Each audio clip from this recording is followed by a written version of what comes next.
Well, it's the end of yet another week, and here on this channel that means one thing and one thing only. Every weekend I post an episode of this series we do called Your Take Not Mine, where I turn to you, the viewers, to give me your hottest NBA takes of the week based on what's going on at the time, and I then choose my favorite submissions to discuss in a video. This week the regular season finally came to a close, so of course there's plenty for us to discuss. In order to submit your takes, I make a community post on either the day of or the day before the video, similar to the one that you see on your screen now, so if you want a chance to be featured in a future episode, be sure to stay on the lookout for that. Before we start though, it turns out about 62% of you watching right now aren't even subscribed to the channel, so please, if you enjoy the content, consider hitting the subscribe button, as not only does it help out a ton, but I would also very much appreciate it. Now with that being said, let's begin.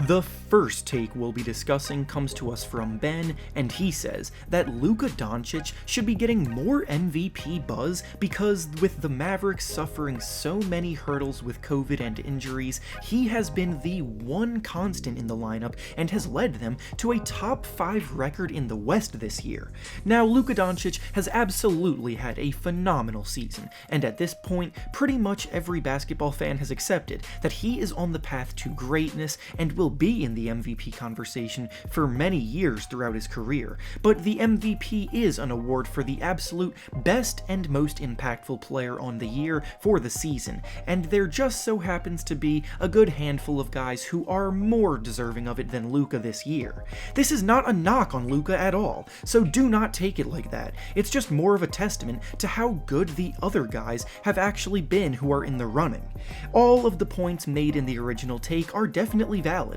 and his production, combined with being top 5 in the West, is certainly something highly impressive for someone as young as he is to be leading a team too, so for that, he could easily garner some 4th or 5th place votes in the MVP voting, but he is still a tier behind the main contenders for the award. Nikola Jokic seems like all but a sure thing for it this year because of the historic offensive production he's put up from the center position while leading his Nuggets to a top 3 record in the West without Jamal Murray to close the season out. Then Joel Embiid is just behind him, dominating both ends of the floor for the first place 76ers, and guys like Steph Curry and Giannis Antetokounmpo will also be getting some runner-up votes as well. The next take we'll be discussing comes to us from Sharif, and he says that if Danny Ainge does not make any impactful changes this offseason for the Boston Celtics, then he should either be fired or he should step back into a lesser role with the team. Now, I'm going to assume this is coming from a disgruntled Celtics fan, because this season has definitely not been very kind to that team, and the fans have dealt with a lot of disappointment and letdown this year. After making it all the way to the conference finals last season, they started off the offseason heading into this year by making a few questionable moves that have ended up biting them in the butt. It started when they declined a trade with the Pacers that would have brought in Miles Turner to the team in exchange for a sign-and-trade of Gordon Hayward, opting instead to do a similar deal sending him to the Hornets. They then failed to add any impactful depth to the team, and all throughout the season it's become apparent that the way the roster is currently constructed is way too one-dimensional, as they finished the year as the 7 seed and will be taking part in the play-in game. The team needs a lot of change, there's no question, but even with me being someone that isn't exactly the biggest Celtics fan in the world, I can still say that this take needs to put the pump on the brakes. Ainge definitely has his faults, and his days as someone who was viewed as infallible by the general public are over, but he's definitely earned job safety with all of the good that he's done for the organization over the years as their GM. Yes, it can definitely be frustrating when he seems to always almost pull off big trades and make big moves just to back out at the last minute, and also, yes, he's made a few poor decisions to get the Celtics into the predicament that they're in now, but I don't agree at all with the idea that he's on the hot seat right now.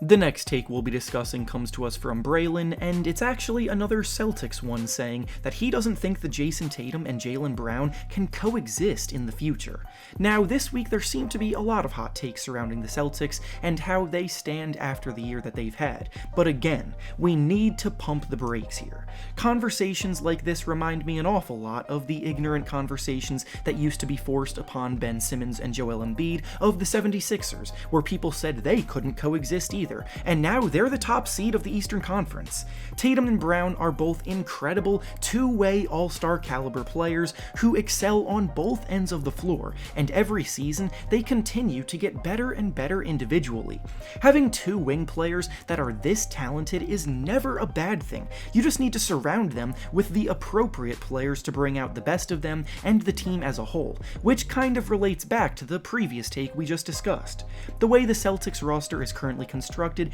absolutely holds these two back, because there isn't enough production from players around them in the parts of the game that a winning team needs. For example, there isn't really a legitimate playmaker on the team in the sense that they are out there to run the offense and make the lives of their teammates easier as a passer and facilitator, because Kemba Walker at the point guard position overlaps with Tatum and Brown as a score-first player by nature. Then the team's big man depth is fairly poor and lackluster, both defensively and offensively. There aren't enough impact players off the bench, and so on and so forth. Blaming the state of the Celtics on Tatum and Brown not being able to coexist is lazy and just not true, so I definitely disagree with this one. And finally, the last take we'll be discussing comes to us from Yay House, and they say that LaMelo Ball and Anthony Edwards should be co-Rookie of the Year winners this season because of how they both had stretches this year that hurt their case a bit while also being unbelievable on the court for most of it.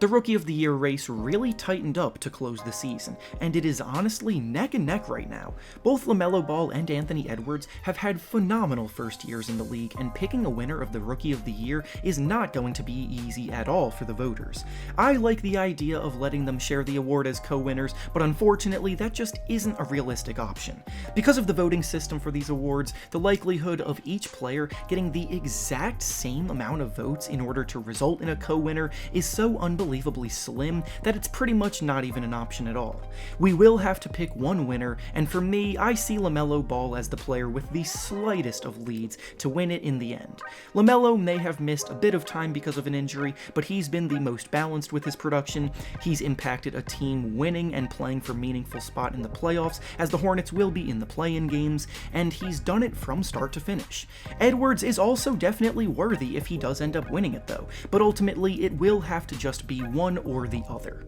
And with that being said, that's all I have for you today. Make sure to like the video, subscribe to the channel, and comment down below what you think about the takes we discussed. Thanks for watching, and I'll see you all next time.